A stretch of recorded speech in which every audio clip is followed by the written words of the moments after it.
Bon, maintenant que nous avons une base pour notre style de transfert, nous allons voir ce qu'est l'upscale. Il y a plusieurs types d'upscale dans Configure que vous pouvez utiliser. Par exemple, nous pouvons faire un gain de résolution pour simplement une zone spécifique, ou nous pouvons faire un upscale global sur l'image en général. Ce n'est pas un upscale dans le sens où nous allons juste monter la résolution. Ce serait plus un mélange entre un upscale et une sorte de image recovery. Donc l'image change avec un modèle de recovery, mais un modèle d'upscale ne change pas l'image en soi-même. Vous allez voir un peu la différence. Par exemple, je vais ouvrir Gigapixel.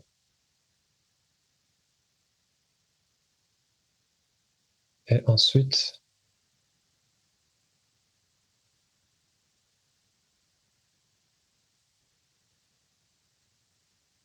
nous allons prendre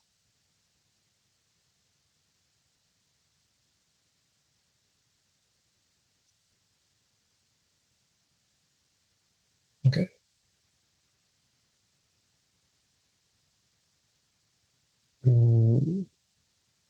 Prenons celle-là. OK. Cette image a été générée par une AI. Donc, pour illustrer un petit peu ce qu'est juste un upscale, c'est l'équivalent de ça. Donc, je multiplie par 2 les résolutions. Donc, nous sommes passés de 2024 à 2048. Donc, l'image ne change pas de manière dramatique. Pour ce qui est de la récupération d'images, par exemple, une image qui était comme l'image d'archives, par exemple. Par exemple, celle-ci. Ah non, celle-là a été déjà retravaillée. Prenons une autre. Je pense que c'est l'original. Donc, si nous faisons juste un upscale, cela ne change pas l'image de manière dramatique. Il va juste essayer de récupérer les détails du mieux qu'il peut. Donc voilà, c'est ce que ça donne. Ça ne change pas l'image de manière dramatique. Maintenant, si je vais dans Redefine, je mets Subtil, non, juste Preview. OK. Donc voilà ce qui est un peu de la récupération d'image. Vous voyez, les éléments ont été drastiquement changés. Comme certaines choses qui n'étaient pas là avant sont apparues. Donc par exemple, le tas de carcasses métalliques au sol s'est changé entre quelque chose qui est relativement abstrait. Donc le modèle a tenté de récupérer la photo en appliquant ce qu'il pense être correct. Donc là, au fond, je ne sais pas exactement si c'était de la mer ou une terre, vraiment une terre. Et donc il a essayé de récupérer, comprendre ce qu'il pense être. Donc, il a fait une sorte de pleine dune.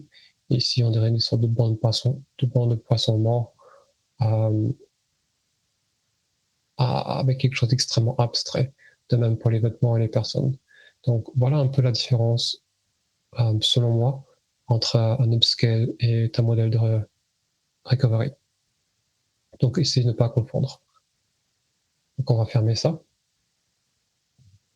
Donc dans notre cas, on va plutôt parler d'upscale dans le sens de modèle de recovery. Configure n'a pas vraiment de modèle, on pourrait dire, enfin, il y a des modèles où on peut faire simplement de l'upscale, mais leur utilisation va être simplement très très simple, extrêmement simplifiée, et vous avez des usages assez limités avec.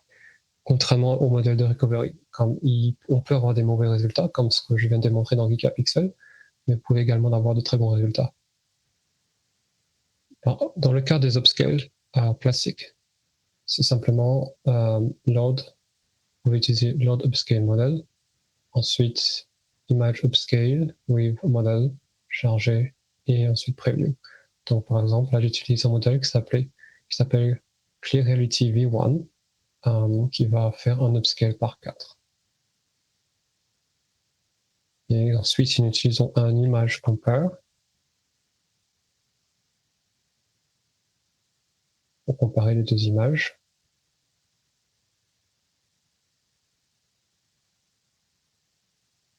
Donc, il a fait un upscale sans changer l'image de manière drastique. Il a essayé de lui-même de faire quelque chose qui est cohérent. Bon. Maintenant,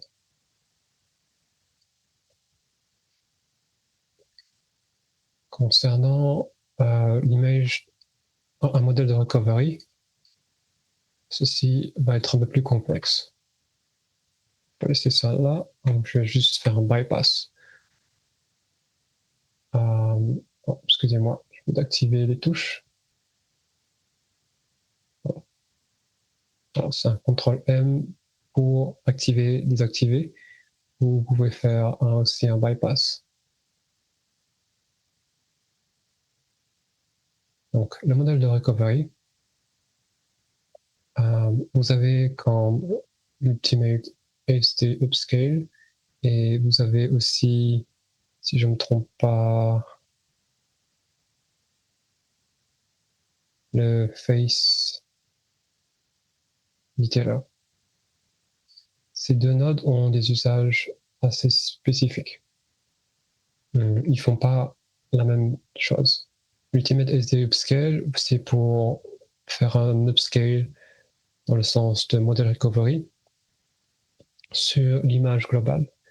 Et le face detailer, comme le nom l'indique, ça va tenter de détailler le visage en appliquant du noise et ensuite régénérant l'image. Donc ça va être appliqué sur une zone spécifique, contrairement au Ultimate SD Upscale Node. Bon, celui-là, honnêtement, vous n'aurez pas besoin tout de suite. Donc on va se concentrer sur le premier node.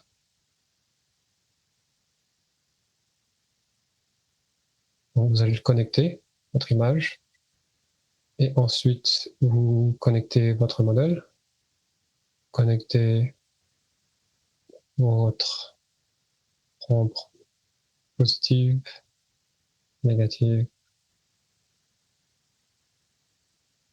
PI et votre upscale modèle. Et ensuite, la preview.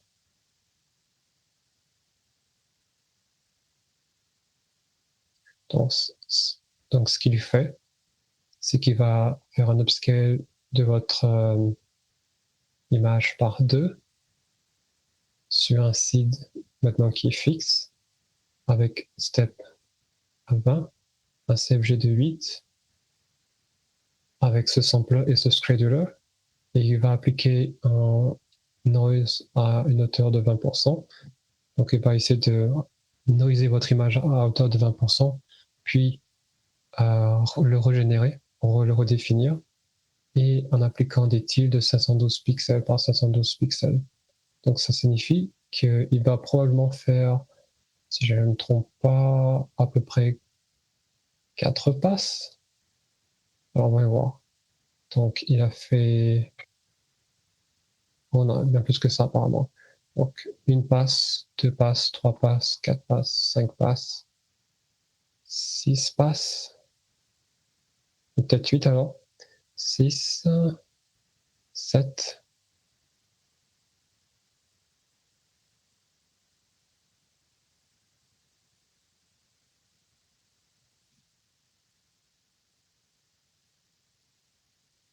donc peut-être 8.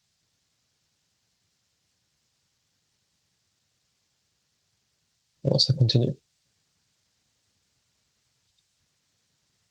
On va attendre.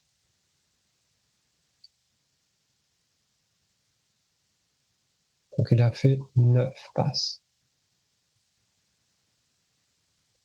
OK.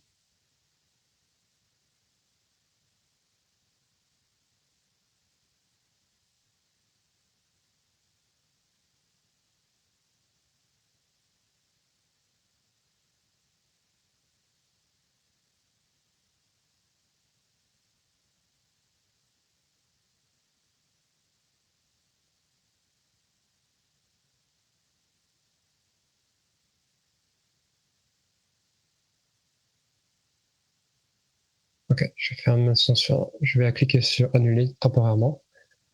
Ce n'est pas idéal d'avoir 712 par 512. Ceci s'applique uniquement si vous n'avez pas assez de mémoire. Moi, ce que je conseille, c'est d'essayer d'utiliser un get image size. Donc, vous récoltez les informations à propos de l'image, à propos de la taille, de largeur, hauteur, et vous connectez directement en. Attendez. Alors.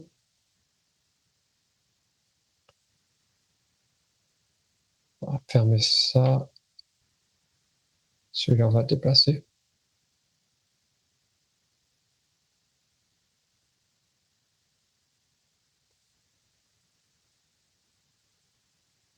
On va juste appliquer des maths. Donc, le A, c'est 2.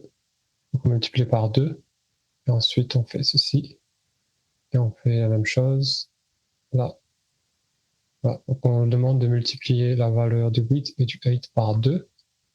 Et ensuite, on va tout simplement connecter ceci là dans le tile directement. Donc, étant donné que moi j'ai assez de mémoire, je vais directement générer une image à la résolution finale.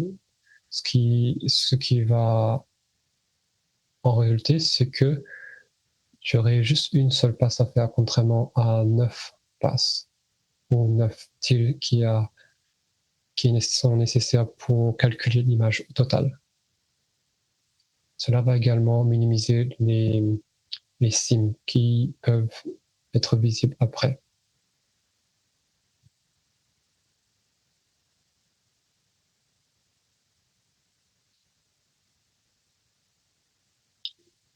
Donc voilà. Donc ça, c'est avant, ça, c'est après. Donc ça a pas mal aidé à régénérer une image avec des détails beaucoup plus fins. Donc maintenant, si nous montons le dinosaure à, par exemple, à 0.45, ça va aller beaucoup plus loin.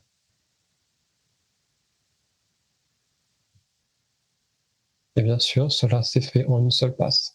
D'où l'avantage, si vous avez la mémoire, de monter directement à la résolution finale.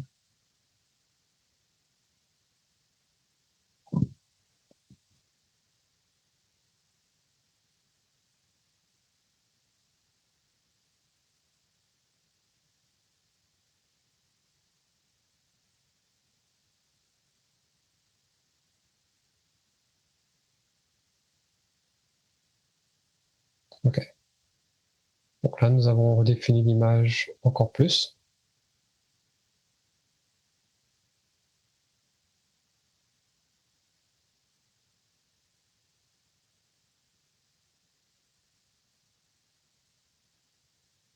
Donc ça s'éloigne maintenant plus de l'image d'origine afin qu'il redéfinisse par lui-même. En gros, vous donnez le modèle plus de créativité en fait, pour pouvoir redéfinir les choses.